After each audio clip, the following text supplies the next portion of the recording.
Most TV icons are built in a writer's room. They are calculated, tested, and safe.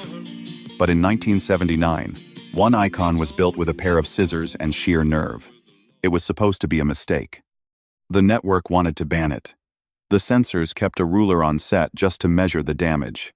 But instead of getting cut from the show, this wardrobe choice cut a path through pop culture that is still vibrating today. We are looking at an anomaly. How does a piece of clothing survive the cancellation of its show, bypass the strict censorship of the 70 seconds, and re-emerge 2 decades later as a platinum hip-hop anthem? This isn't just about fashion. It's about a cultural shift of magnitude. We are tracking the signal from the back roads of Hazzard County to the bass-heavy speakers of the 90 seconds club scene. Today, we are breaking down the anatomy of the Daisy Duke.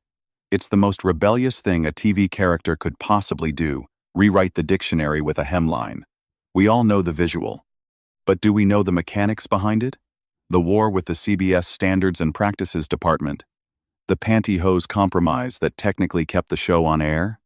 And the one specific song that took the term Daisy Dukes and cemented it into the urban lexicon forever? We are ranking the moments that turned a simple pair of denim cutoffs into a global phenomenon. From the audition that almost featured a poodle skirt, to the specific death of the long pants era, to the sonic resurrection in 1993 that proved this trend was untethered from its source material. This is the investigation into how Catherine Bach didn't just play a character.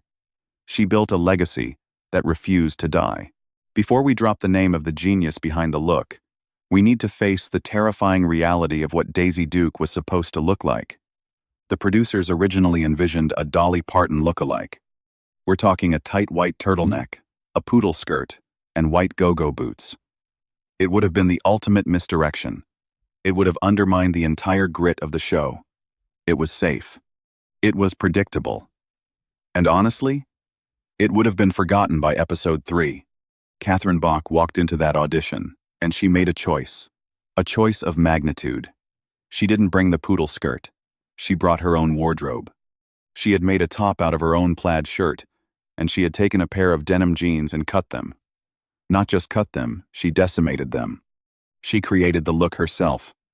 It wasn't a costume department victory. It was a personal one. When she walked in, the silence in the room wasn't awkward. It was the sound of a paradigm shift. The producers looked at her and realized that the Dolly Parton concept was dead. They hired her on the spot. But we have to look closer at the construction here. This wasn't just about showing skin. It was about utility. It was about a character who worked at the Boar's Nest, fixed cars, and ran from the law. The poodle skirt was a costume. The cutoffs were an identity. But this victory came with a heavy price. The network executives at CBS were about to launch their own offensive. This is where the narrative gets complicated. The network panicked. They looked at those shorts and saw a catastrophic failure of standards and practices. You have to remember, this is 1979, prime time.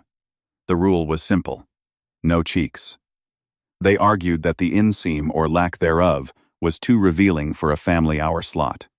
They wanted to kill the look. They wanted to put Daisy Duke back in a skirt. But Catherine Bach and the showrunners fought back. They needed a shield, and they found one in the most unlikely place: which you did, pantyhose. Being attacked. To get the shorts past the censors, Bach had to wear flesh-colored tights. But not just any tights, super support hose. It was the ultimate act of compromise. It smoothed everything out, creating a Barbie doll effect that technically covered the skin, even if it showed the curve. It removed the anatomy that the censors were afraid of. You coming too? The censors allowed it, but they were paranoid. Well, I know how I feel right now. They literally kept a ruler on set. This wasn't a joke. They were measuring millimeters before takes. There were scenes where Bach was told she couldn't wear the shorts because she was standing on a table, or climbing into the General Lee, because the angle might reveal too much. It was a constant game of cat and mouse. But that tension, that forbidden nature of the outfit, it fueled the fire. It made the audience pay attention. It turned a piece of denim into a symbol of rebellion against the very network airing the show. Let's kick things off with our first major contender for Moment of the Century, the poster. In 1980, The show released a poster of Catherine Bach in the outfit. We are talking about 5 million copies sold. 5 million. This wasn't just popularity. It was a phenomenon. It outsold Farrah Fawcett. It outsold the president. It was everywhere. If you walked into a garage in 1981, you saw it. If you walked into a dorm room, you saw it. This is the moment the Daisy Duke stopped being a costume and started being a colloquialism. It recontextualizes the entire 80s fashion scene. Suddenly, you didn't need to be a Southern belle to wear them. You just needed a pair of scissors and the nerve. The term Daisy Dukes entered the lexicon. It became a noun. It became a category of clothing. Think about that. How many TV characters have their name become the actual word for a piece of clothing? It's rare. It's poetic. It signifies that the character has transcended the narrative and entered reality. But if the 80s were about the visual, the 90s were about the sound. Just when you thought the trend might fade with the cancellation of the show, something happened in 1993 that changed the frequency entirely. The bass dropped. The hip-hop group Duice released the track Daisy Dukes. This wasn't just a nod to the show, it was a resurrection. The song reached number 12 on the Billboard Hot 100. It went double platinum. We are talking about 2 million copies sold. The show had been off the air for years, but the legacy was untethered. This song did something crucial. It took the term Daisy Dukes and cemented it into the Urban Dictionary. It wasn't just about country girls anymore. It was part of the Miami bass movement. It was in the clubs. It was on the radio. The song made the shorts, and the term immortal. And the ripple effect? It's massive. Because of Duice, the term stayed relevant enough for Katy Perry to drop it in California Girls decades later. Daisy Dukes, bikinis on top. That line doesn't exist without the bridge built by 90s hip-hop. It was the ultimate crossover event, proving that this wasn't just a fad. It was a cultural staple. Fast forward to 2005. The movie remake. Jessica Simpson steps into the role. Now, we have to address the elephant in the room. Did the remake honor the legacy, or did it miss the point? Simpson's version dropped the pantyhose. The shorts got even shorter. It was a different era, a different rating system. But the fact that they had to keep the shorts proves the point. You cannot have Daisy Duke without Daisy Dukes. It would be like 11 without her powers.